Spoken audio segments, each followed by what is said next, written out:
en s'enfuyant par l'année suivie. Encore une qui meurt. Encore un pas du temps. Encore une limite atteinte dans la vie. Encore un sombre hiver jeté sur nos printemps. Le temps, les ans, les jours. Mots que la foule ignore. Mots profonds qu'elle croit d'autres mots pareils. Quand l'heure tout à coup lève sa voix sonore, combien peu de mortels écoutent ses conseils.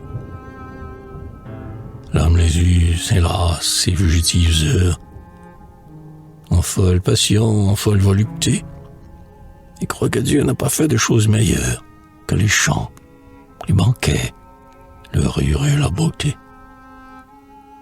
Son temps dans les plaisirs s'en va sans qu'il y pense. Imprudent, est-il sûr de demain, d'aujourd'hui? En dépensant ses jours, sait-il ce qu'il dépense? Le nombre en est compté par un autre que lui. À peine lui vient-il une grave pensée, quand, au sein du festin qui satisfait ses vœux, ivre, il voit tout à coup de sa tête affaissée tomber en même temps les fleurs et les cheveux. Quand ses projets hâtifs l'un sur l'autre s'écroulent, quand ses illusions meurent à son côté, quand il sent les niveaux des séjours qui s'écoulent, baisser rapidement comme un torrent d'été. Alors, en chancelant, il s'écrie, il réclame, il dit « Ai-je donc bu toute cette liqueur? Plus de vin pour ma soif, plus d'amour pour mon âme, qui donc vide à la fois et m'a coupé mon cœur. » Mais rien ne lui répond.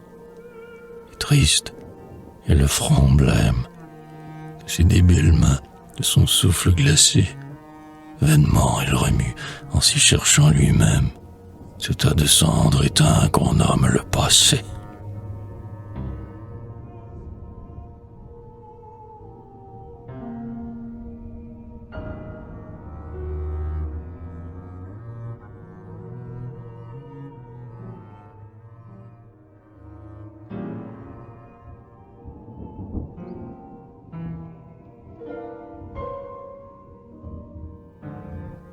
Ainsi nous allons tous.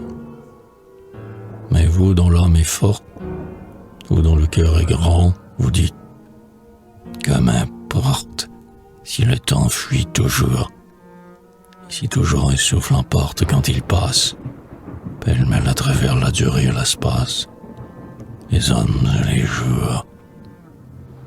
Car vous avez le goût de ce qui seul peut vivre, sur Dante ou sur Mozart, sur la note ou le livre, votre front est courbé, car vous avez l'amour des choses immortelles.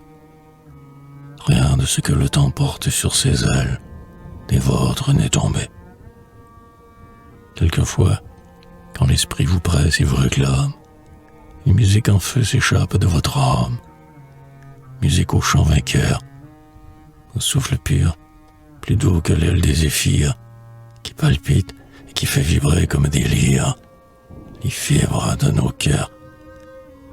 Dans ce siècle où l'éclair reluit sur chaque tête, où le monde, jeté de tempête en tempête, s'écrie avec frayeur, vous avez su vous faire, en la nuit qui redouble, une sérénité qui traverse sans trouble l'orage extérieur.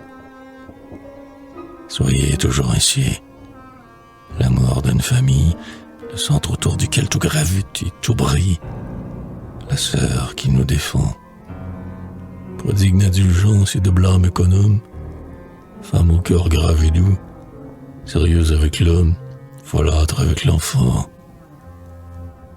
Car pour garder toujours la beauté de son âme, pour se remplir le cœur, riche ou pauvre, homme ou femme, de pensées bienveillantes, vous avez ce qu'on peut, après Dieu sur la terre, contempler de plus saint et de plus salutaire.